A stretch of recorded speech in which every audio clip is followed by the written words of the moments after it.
Estaremos vendo agora sobre a classificação dos compressores quanto ao torque de partida. Lembrando o conceito de torque. O que é torque? Torque, no caso, representa a força que é capaz de fazer com que um corpo, né, gere movimento em torno de seu próprio eixo, né? Ou seja, é uma força capaz de fazer um objeto girar em torno de um eixo. Tá? Basicamente isso que é torque. Então, lembrando sobre o conceito de torque, a gente vai agora ver a classificação dele segundo duas siglas, né, que é LST e HST. Tá? Que no caso aí é o LST, ele já em português representa baixo torque de partida. Tá? E HST representa alto torque de partida. Isso aqui está relacionado, no caso, ao sistema elétrico, né, ao motor elétrico do equipamento. Nós já tínhamos visto duas classificações em fundamentos de refrigeração, que era quanto à categoria de compressão, que era os compressores de deslocamento volumétrico e os dinâmicos, né, que é o deslocamento volumétrico, os alternativos e os rotativos. Dentro do rotativo tem o próprio rotativo, né, tem os de palhetas, tem os parafusos, né? Nos de dinâmico tem o compressor centrífugo. A gente viu também a classificação dos compressores quanto ao acoplamento, né, do sistema mecânico com o sistema elétrico, que a gente viu que pode ser do tipo hermético, semi-hermético ou aberto. E agora a gente vai estudar mais duas classificações. Essa agora ela está relacionado ao sistema elétrico, né? E depois a gente vai ver uma outra característica que é relacionada ao sistema mecânico. Tá? Então essa é o sistema elétrico, que é a classificação segundo o compressor ser baixo torque de partida ou alto torque de partida. E também a gente vai estar estudando posteriormente, né, no próximo vídeo, sobre a classificação quanto à temperatura de evaporação ou quanto à aplicação do sistema desde baixas temperaturas até alta temperatura de evaporação. Então, pela classificação dele ser LST ou HST, ele está relacionado aqui no caso, quando a gente está falando a rotação, né? A rotação correspondente. Tá? Após a partida, o torque do motor aumenta até atingir seu ponto máximo e depois começa a reduzir até chegar próximo do zero, momento em que o rotor para de acelerar e a máxima velocidade é atingida. Quanto menor for a carga, menor será o torque exigido do motor e maior será a rotação, nunca ultrapassando a rotação síncrona, que é de 3.000 RPM se for em 50 Hz. Aí se for numa rede de 60 Hz vai ser 3.600. Como é que eu sei que é 3.600? Pelo fato aqui da fórmula, né, que é dado aqui para você estar verificando aí a rotação máxima, tá? Que é 60 vezes a frequência. Se fosse frequência de 60 Hz, então 60 vezes 60 vai dar, no caso, aí os 3.600 RPM, né? Rotações por minuto, que vai estar apresentando aí o sistema elétrico dele, o motor, né? Então aqui a gente tem um gráfico, né, de dois motores diferentes, tá? A gente tem aí o motor 1, motor 2 e o motor 3. O que diferencia o motor 1 e o 2, eles estão utilizando capacitores, né? O que diferencia, na verdade, o 1, 2 e o 3, tá? O 1 e o 2 é o mesmo motor, sendo que do motor 1 e para o motor 3 já não são os mesmos, já não é o mesmo motor, eles têm apenas a mesma capacidade, né, de refrigeração, tá?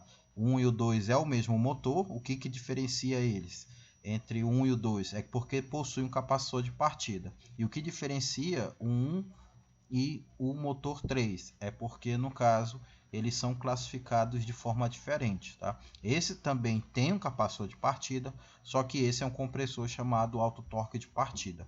Esses motores aqui, o 1 e o 2, lembrando que é o mesmo motor, a diferença é que esse motor 1 está sem capacitor de partida e o motor 2, né, é o mesmo motor 1, só que foi adicionado o capacitor de partida. E fala justamente sobre o ganho, né, de torque que cada um deles vai apresentar, né? No caso, o motor 1 ele é classificado como tipo RSR, tá? E não tem capacitor de partida, e o torque de partida que ele vai estar apresentando é 5,3 kgf por centímetro. Enquanto o motor 2 é o mesmo motor RSR, aqui é o mesmo tipo de motor, entretanto ele está utilizando um capacitor de partida. Qual foi o ganho que ele teve no torque, né? Agora ele passa a ter um torque de 6,9. Isso representa aí em torno de um ganho de 30% maior em relação ao motor 1. Ou seja, ele teve aí uma força adicional para realizar a partida do motor, em torno de 30% maior de torque, tá? Para poder ele realizar essa partida. Enquanto o motor 3 é um outro tipo de motor, mas apresenta a mesma capacidade de refrigeração, tá? Eles são capacidades de refrigeração semelhantes. A intenção dessa tabela aqui é mostrar justamente isso, tá? Que eles são de capacidades de refrigeração diferentes, o que muda é só o torque de partida, tá?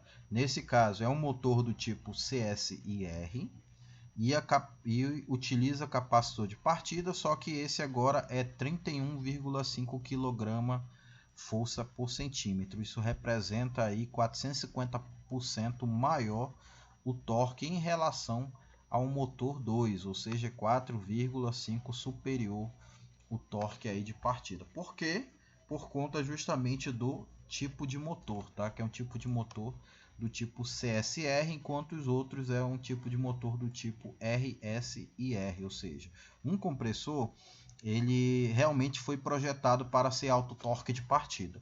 Em outro tipo de motor, ele até pode utilizar capacitor de partida, ele é opcional, tá? Utilizar capacitor de partida, entretanto o ganho que você vai ter é inferior em relação a um compressor que foi projetado para ter um alto torque de partida, né? Que nem a gente leu aqui no início, que eles começam com um torque de partida bem no valor já elevado, até atingir o valor máximo deles aqui, que é em torno aqui de 2.500 RPM na frequência de 50 Hz.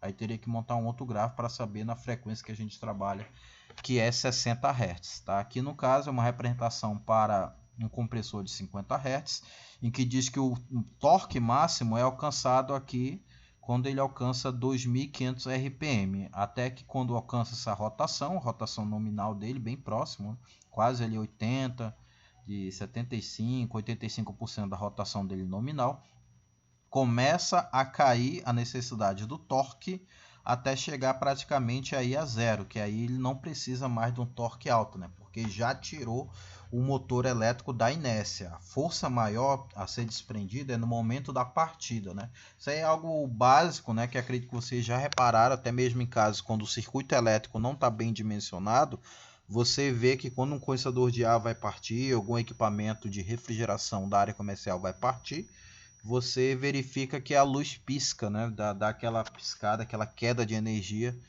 quando você não tem um circuito bem dimensionado. Porque devido justamente a essa força aqui inicial, que é para colocar o motor em funcionamento, tá? Devido a esse torque necessário, essa força desprendida para tirar o motor elétrico da inércia, né?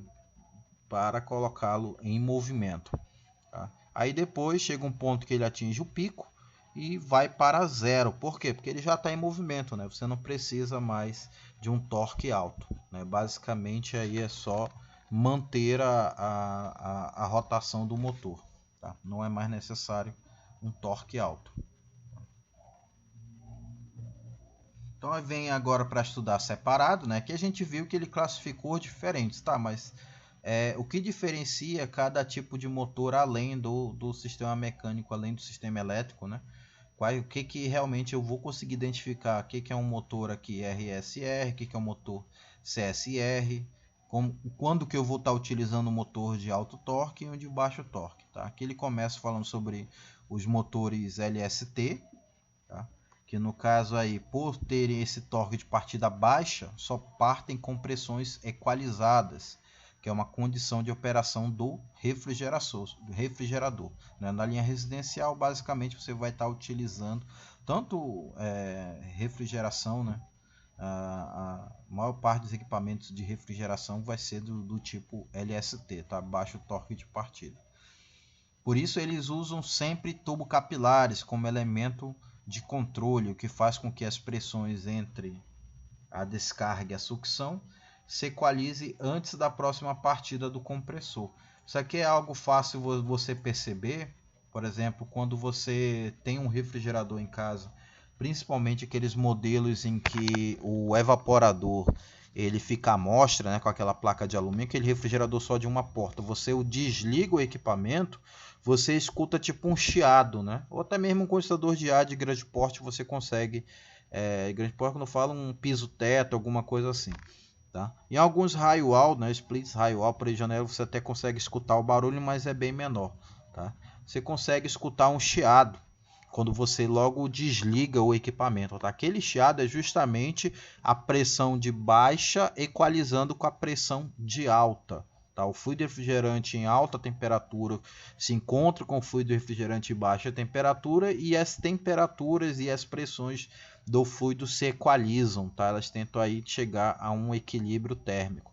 Tá? Então aquele chiado justamente é isso. Então uma característica de motores de baixo torque de partida é eles utilizarem um capilar e justamente eles no momento da partida ter as pressões equalizadas. Nem à toa quando que você tem, por exemplo, um sistema de condensador de ar, você não consegue dar a partida no motor no mesmo momento que você desligou. Por exemplo, você desliga um condensador de ar de janela, né, que é sistema totalmente mecânico, você simplesmente eletromecânico, né? Você não consegue ligá-lo novamente em seguida. Né? Você precisa guardar alguns minutos para poder conseguir fazer com que o motor ele entre em funcionamento. É claro que isso não se aplica para sistemas eletrônicos, né? Com placa eletrônica, aparelho janela, o aparelho split com placa eletrônica, pelo fato que a própria placa eletrônica tem um sistema de segurança que impede, né, dele voltar a funcionar uma vez que ele desligou, né? Tem que aguardar alguns minutos, tá? Isso já vem como um sistema de segurança. Em aparelho de janela é mais fácil você visualizar esse fenômeno que ele não liga logo em seguida, pelo fato que uma grande parte dos aparelhos que tem no mercado é eletromecânico, né? Não são placa eletrônica os aparelhos de janela. Isso já não acontece na linha doméstica, por quê? Por conta da pressão inicial de pressão de trabalho dos equipamentos de refrigerador, bebedouro, freezer, frigobar é muito baixa. Tá? A pressão lá de trabalho desses equipamentos é no máximo 10 psi de pressão. Tá? Então não precisa de um torque muito alto para fazer com que esses equipamentos entrem, né, em funcionamento, diferente de um aparelho condensador de ar que a pressão é acima de 60 psi. Tá? Então é acima de 60, chegando aí por exemplo, com o fluido R410 a 150 psi de pressão, né, ali na sucção do equipamento. Tá? Então devido a essa pressão ser baixa ou ser alta no equipamento de climatização, vocês não vão ver esse fenômeno de, uma vez que desliga o equipamento, ele ligar novamente logo em seguida. Precisa a pressão se equalizar para poder o equipamento voltar a funcionar novamente. Né? Enquanto na linha doméstica não tem esse problema, apesar de que o sistema tem que equalizar, ele equaliza, né, o fluido refrigerante, as pressões do sistema, mas não precisa esperar equalizar para ele voltar a ligar novamente. Por quê? Porque a pressão é um pouco mais baixa no sistema de refrigeração residencial. Tá? E por conta disso, o sistema, uma vez que você desliga e liga da tomada, quantas vezes for o caso, ele vai voltar a ligar novamente, desde que seja relé amperiométrico. Se for relé PTC, não liga, conforme te dou no relé PTC. Né? É uma pastilha de cerâmica que ela se aquece, né? Em funcionamento ela se aquece. No momento da partida do motor, ela se aquece e impede a passagem da corrente elétrica para a bobina de partida, que assim dessa forma ela desliga a bobina de partida. Então, para poder partir novamente o motor, essa pastilha tem que se esfriar. Né? Então, ou seja, uma vez que você liga o equipamento, a pastilha aqueceu. Então, demora-se um tempo até essa pastilha de cerâmica esfriar novamente. Né? Então, a concessão de equipamentos da refrigeração residencial que trabalham com relé PTC, se for relé amperiométrico, ele vai ligar e desligar quantas vezes você plugar ou desplugar da tomada ou fazer o equipamento ligar ou desligar por algum componente eletromecânico.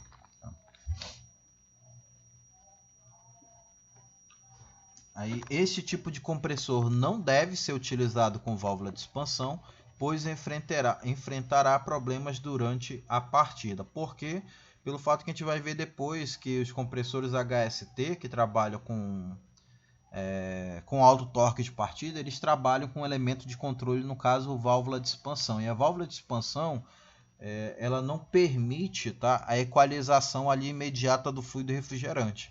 Tá? Então, por conta disso, você não pode utilizar um compressor de baixo torque de partida em sistemas que trabalham com válvula de expansão. Então, se o equipamento que você tem é tubo capilar, então obrigatoriamente tem que ser somente compressor do tipo aí, desculpa, se for HST, né, alto torque de partida, obrigatoriamente tem que ser somente compressores HST, tá? Você não pode utilizar compressores baixo torque aí de partida. E se o sistema for válvula de expansão, não pode utilizar compressores LST. Aí dentro dos compressores baixo torque de partida, a gente tem tem três subgrupos, né, três componentes, que pode ser o compressor do tipo RS-IR, que é partida resistiva e funcionamento indutivo. Tá? A partida resistiva, no caso, está se tratando aí da bobina de partida, e funcionamento indutivo da bobina de trabalho, tá? Bobina de marcha. RS-CR, que é partida resistiva e funcionamento capacitivo, e do tipo PSC, que é a fase dividida com capacitor permanente. Então aqui nesse texto não tem as ligações elétricas, mas nesse outro aqui ele tem. Tá? No caso também foi disponibilizado para vocês lá no AVA, tá? no Google Class. Então aqui do tipo RSR a gente tem a configuração que vai ser ligada de um motor elétrico, juntamente com um relé de corrente magnética ou relé amperiométrico com um protetor térmico. Tá? Então ali vai ser, aqui no caso, vai ser a partida desse motor é dada por indução da bobina de marcha, né? Por isso que ele é RSR, né? Que é partida aí indutivo, ou funcionamento indutivo, tá? Que é por indução da bobina de marcha, e resistência da bobina auxiliar sendo acionado aí por um relé de corrente magnética. Tá? Então a gente tem aqui a figura do motor, a representação das bobinas do motor. Aí a gente tem um relé amperiométrico, tá? E justamente aqui no caso quem vai ligar e desligar a bobina de partida, por isso que ele fala que é a partida resistiva, né? Vai ser o relé de corrente magnética. Então aí o funcionamento aí da bobina de marcha pelo princípio aí indutivo. Próximo motor é o do tipo aí PSC, que a gente tem a partida dividida, né? Partida dividida e com capacitor permanente. Aqui a gente não tem mais um relé. O relé foi substituído aqui por um capacitor permanente, né? Qual é a característica do capacitor permanente? Ele auxilia na partida do motor e também ele permanece em funcionamento no motor elétrico. Tá? Ou seja, ele permanece sendo energizado o tempo todo, mantendo a bobina de partida também energizada o tempo todo. Tá? Essa é a característica dos motores aí do tipo PSC, né? Que é o que basicamente é o dos condensadores de ar. Né? Quem já trabalha já identificou que quando você tem um condensador de ar de janela ou de split, basicamente aí se for, né, monofásico ou bifásico, você vai ter essa ligação do tipo PSC, tá? Com um capacitor permanente. Essa ligação do capacitor permanente, aí o princípio de funcionamento é semelhante no caso aí ao RSR, né, que a gente viu, ou seja, uma vez que a partida desse motor ele também é dado, tá, pela indução da bobina e pela resistência da bobina de partida, tá? Sendo aí acionada pelo capacitor permanente. Tá? A gente tem a ligação aí do capacitor ligado em série com com a bobina aí de partida, tá? Capacitor aqui ligado em série com a bobina de partida. Aí o próximo é o PTC CSR, no caso aqui de baixo torque de partida, tá? Aqui nessa que a gente leu, ele só deu 3 opções, né? Todos no caso essas duas opções aqui com relé amperiométrico e essa aqui com o capacitor permanente, né? Sendo que essa aqui também aqui é capacitor permanente. Ele não deu a opção com PTC, tá? E aqui nesse material a gente também tem aí o PTC SIR,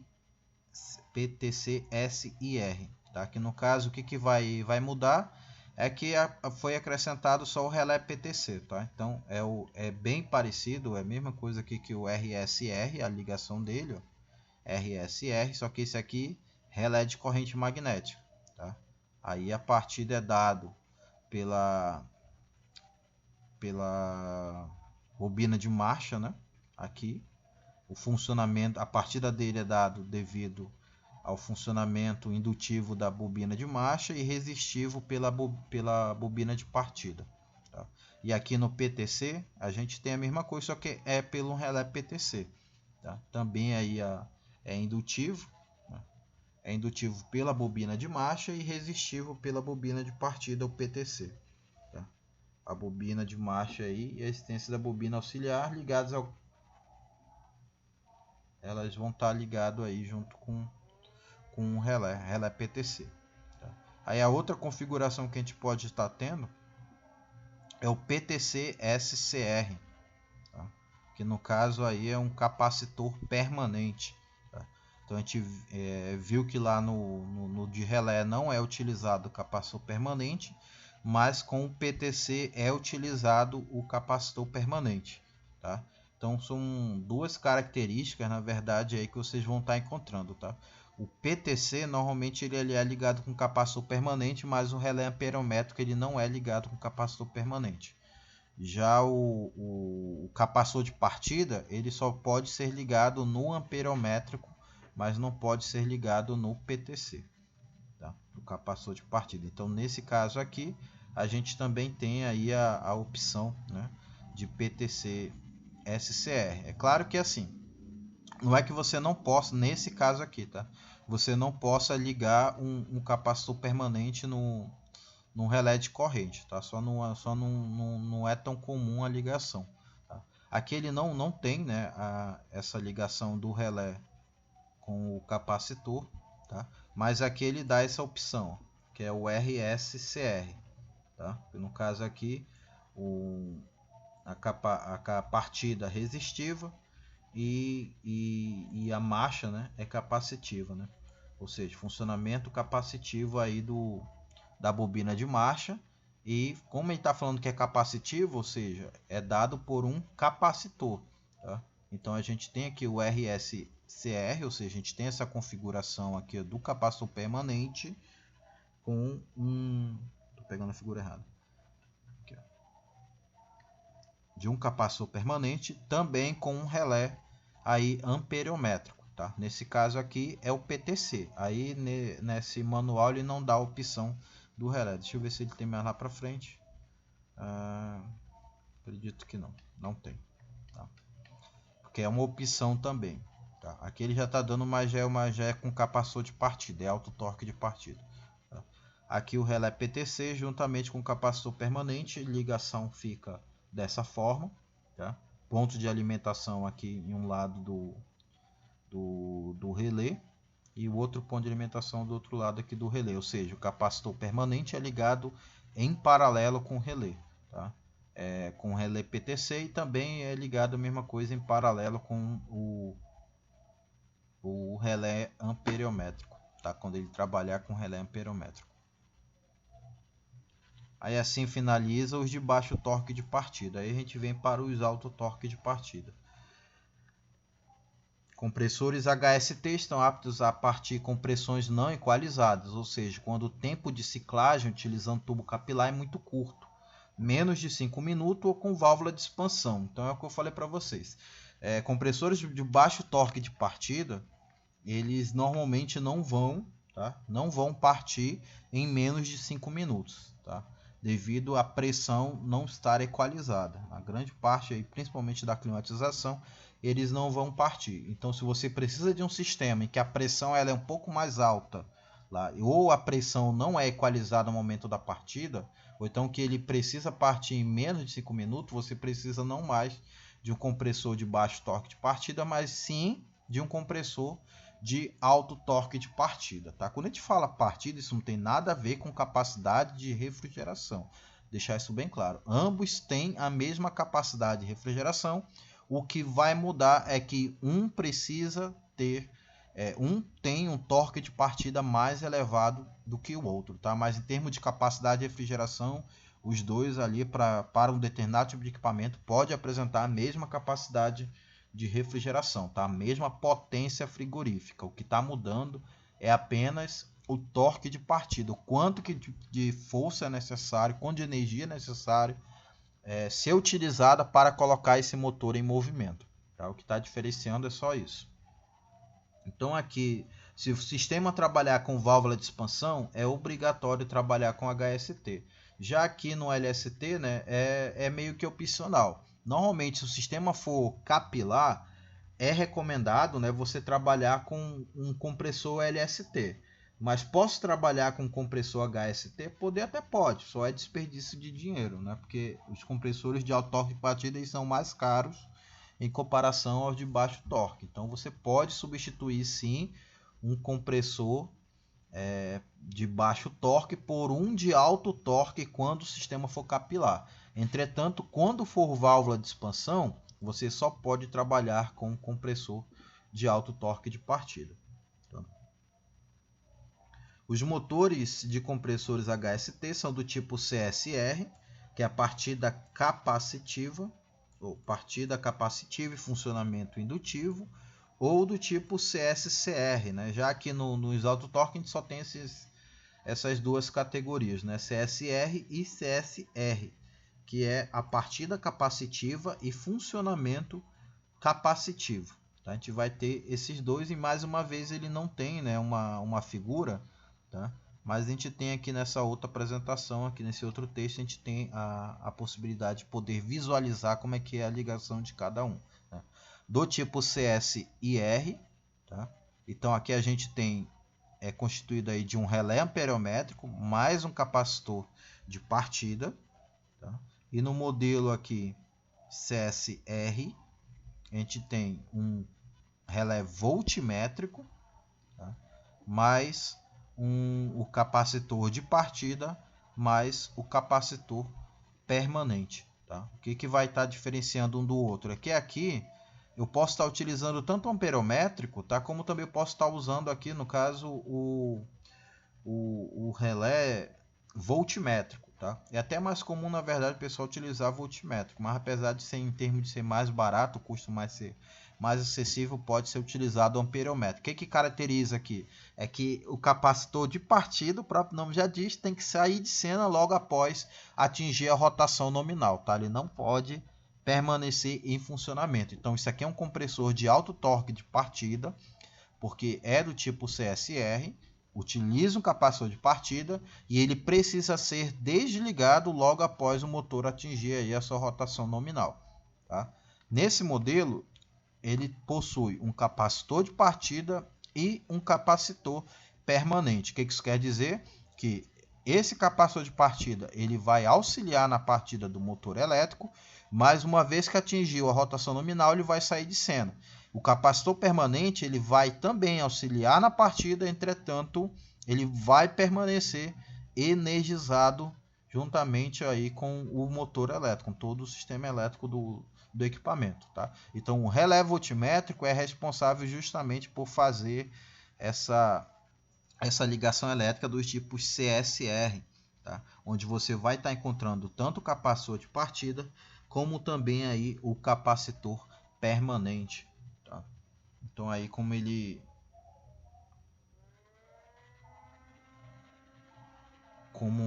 a gente está Tá vendo aí a ligação? Aí né, o funcionamento dele aí acontece pela indução da bobina de marcha e resistência, né, da bobina auxiliar. É o que a gente já leu dos outros, ou seja, todos eles trabalham nesse mesmo princípio, né? Indutância aqui da bobina, indução da bobina de marcha, tá? E resistência da bobina auxiliar ligado aí ao capacitor de partida juntamente com o capacitor permanente. E a gente tem aqui também aí do tipo CSR, só que no caso aqui com o relé voltmétrico, tá? Com o relé voltmétrico estando aí na ligação. A gente tem aí o CSR com o relé amperiométrico, o relé de corrente magnética, mais o capacitor de partida. E a gente vai ter também modelo CSR, né, com o capacitor de partida mais o relé voltmétrico. Em termos de custo, obviamente o relé voltmétrico é mais caro, então dependendo aí do fabricante, ele pode estar mandando só com o relé amperiométrico mesmo. Então voltando, torque inadequado. Quando o torque inicial exigido pelo sistema de refrigeração durante a partida for maior do que o torque do compressor, que o compressor poderá entregar, haverá problemas, né? Então quando o torque aí for maior do que o compressor pode entregar, haverá problema. Então, por exemplo, você tem aqui, igual mostra no gráfico, se você tem um equipamento em que precisa de um torque alto no momento da partida e simplesmente usar um compressor que não alcança um torque aí, no caso, esse aqui está alcançando 31 kgfs, esse aqui está alcançando 5 kgfs. Né? Então, baixo torque. Mesmo, mas se eu pegar um compressor de baixo torque e adicionar um capacitor de partida, ele se transforma em alto torque? Não. Conforme mostra aqui o gráfico, mesmo você adicionando aí um capacitor de partida, pelo fato da característica dele, né, característica mecânica, característica elétrica do equipamento, ele simplesmente vai ter um ganho, né, de torque, entretanto não o suficiente para ele ser comparado a um compressor de alto torque de partida. Tá? O compressor será energizado, mas o rotor não vai rodar por não ter torque suficiente, vai ficar travado, né? Uma vez travado, corrente elétrica aumenta e aí o protetor térmico atua, né? Ele desliga o motor elétrico, né? Que é a corrente do rotor bloqueado. Ele ficará sujeito aí à corrente máxima, tá? Que no caso aí a gente tem duas correntes elétricas, tá? A gente tem aí a corrente elétrica que é a FLA.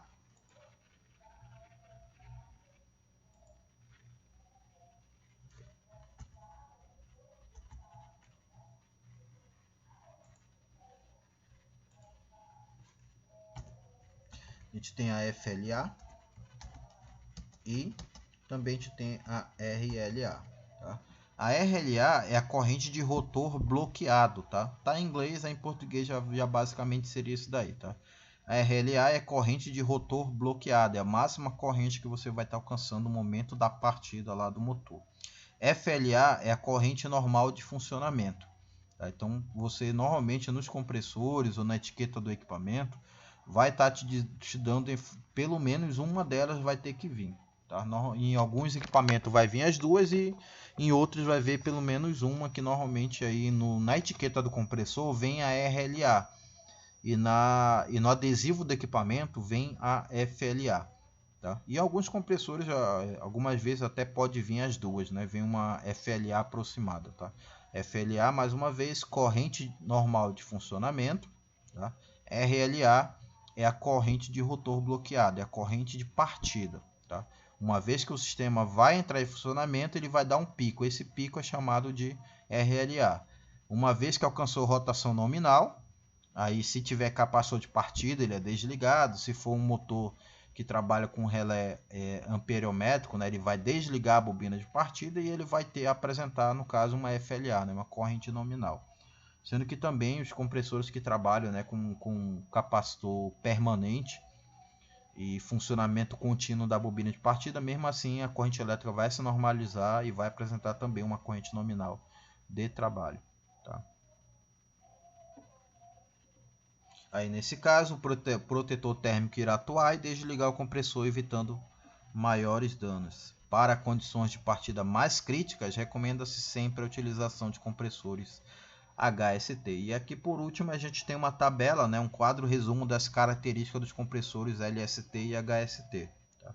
Então, quando for um compressor tipo LST, pressões na partida sempre equalizada, ele apresenta característica de baixo torque de partida, o elemento de controle dele é tubo capilar, e eu posso ter um capacitor de partida? Até pode, mas é opcional, mas a gente viu que o ganho de torque adicionando um capacitor de partida ao compressor do tipo LST é bem baixo, né? O ganho que se tem, né? E normalmente um exemplo de aplicação para eles é em refrigeradores domésticos, freezer, balcões comerciais, bebedouro, refresqueiras e condensadores de ar também, né? De janelas, split, são do tipo aí baixo torque aí de partida. Tá?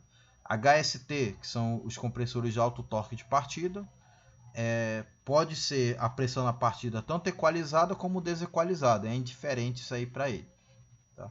Aí o torque de partida é alto, o elemento de controle pode ser válvula de expansão ou tubo capilar. Tá? Como eu falei, o compressor HST ele pode ser aplicado tanto válvula de expansão, principalmente em válvula de expansão, como também em tubo capilar. Tá? Apesar de que se você tem um sistema com tubo capilar, é mais viável trabalhar com compressor de baixo torque. Tá? Capacitor de partida aqui é obrigatório, ou seja, ele não funciona sem o capacitor de partida. Tá? E o exemplo de aplicação é balcões comerciais, assim como tem o balcão comercial com baixo torque de partida, a gente tem também balcão comercial, tá? Com alto torque de partida. Tá? Expositores verticais para sorvete, máquina de sorvete, câmaras frigoríficas, tá? Enfim, vários outros exemplos aí que pode estar tendo como compressores aí de alto torque de partida.